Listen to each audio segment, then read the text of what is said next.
Being a preacher's kid, nobody ever said it was easy for the child or the parent, even under normal circumstances. And for Rob Koch and his daughter Danielle, the circumstances were anything but normal. Take a look. Rob Koch is the founder and senior pastor of Shoreline Church in Austin, Texas, boasting over 5,000 members. In 2009, the Koch family faced two devastating losses in 12 days: the death of Rob's father and the death of their son, Caleb. Their daughter, Danielle, who was only 14 years old at the time, didn't know how to handle the pain that followed. So she turned to boys, alcohol, and drugs for comfort. In their book, Prodigal Daughter, Rob and Danielle share their story of heartbreak and healing, letting you know that no matter what you're facing, freedom in Christ is waiting for you. Please welcome to the 700 Club, Danielle and Rob Koch. It's great to have you both here. Thank you. It's great to be here. Yeah. Rob, let me start with you and take you back to 2009, if you will. Two life-changing phone calls. What happened? So we were on a cruise with our family vacation. Got a phone call from my mom that my dad's sailboat was found washed ashore on a beach off the Atlantic Ocean, and his body couldn't be located. And then half hour later, we got the call that they found his body floating in the ocean. We're not totally sure what happened. He might have had a heart attack. Officially, he drowned. Wow. So we went down to Florida to be with my mom and the rest of the family. All gathered together and honored my dad and celebrated his life. He lived a great life. We were very close-knit family. And then we came back to Austin, and we had been gone since we were on vacation, and then with my family honoring my dad. We had been gone for a couple of weeks, and so the kids wanted to get together with their friends, and there was a youth event that night. Caleb had gone out to be with his friends, and he was driving, and he had dropped everyone off, and it was just after midnight, and he fell asleep about a mile away from our home. Oh my. Yeah, absolutely devastating. And you and Caleb, Danielle, were especially close. What was the death of your brother like? I mean, at 14, that's such a vulnerable age for a young person. Yeah, it was unbearable for me. Most older brothers don't like hanging out with their younger sisters, but Caleb and I were very, very close. He was my best friend, and so. Where did you go with the pain that you felt? Because I think at 14, you don't even know how to process that. I didn't have any emotional tools to handle that kind of a loss, so I remember I can pinpoint that moment in my life being the first time I knew that I wanted to escape the way that I felt. Yeah. And so I just turned to boys. That was the only thing I had access to at that age, just kind of attention and things like that. And then as I got older, alcohol worked better, drugs worked better, and kind of unleashed that cycle of addiction. And you say also that you were at a time in your life where you were really trying to figure out who you were as a young girl. I mean, when that's so tough anyway. Yeah. I mean, when everything's going okay, that's a tough journey.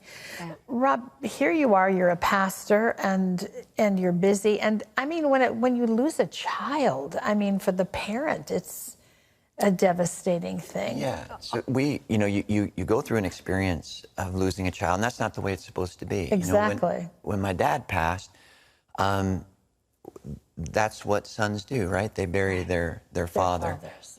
Fathers don't bury their sons. That's not the way it's supposed to be. And I think that's part of the challenge. You know, Laura and I were so involved in this grief journey ourselves. And maybe we were not quite as in tune as we needed to be to the grief journey of our kids, and so that was part of I think the challenge for us, because we were completely unaware that Danielle was spiraling as she was. I mean, she is.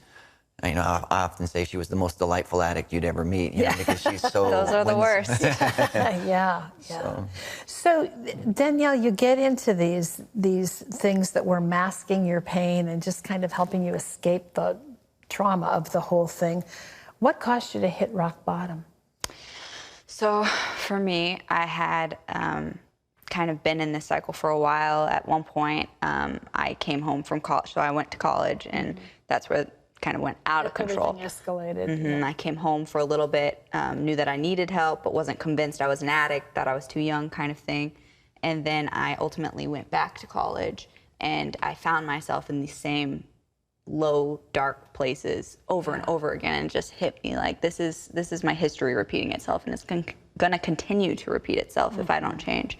And at that time, knowing that I wasn't strong enough to reach out for myself, my dad actually sent me a letter, and he wrote me, you know, I feel like something's going on, and if there's not, then that's fine. I'll continue on. Just knock this up to parent caring about his child. And I was like, you got to trust your gut with this one. I need to come home. And I went. Wow. I went to What was rehab. going on in your life that you sent that letter? What were you feeling or seeing? Well, Danielle, like I said, is very good at creating the impression that she wants to create in the lives of others. And so she, you know, she was playing it off like everything was great at college. She had great friends. She was doing well in school. It was perfect. But I was actually on my way to Uganda to do some work with the church that we support there. And when I got to Uganda, I just couldn't get away from this feeling like things weren't quite as rosy as she was communicating.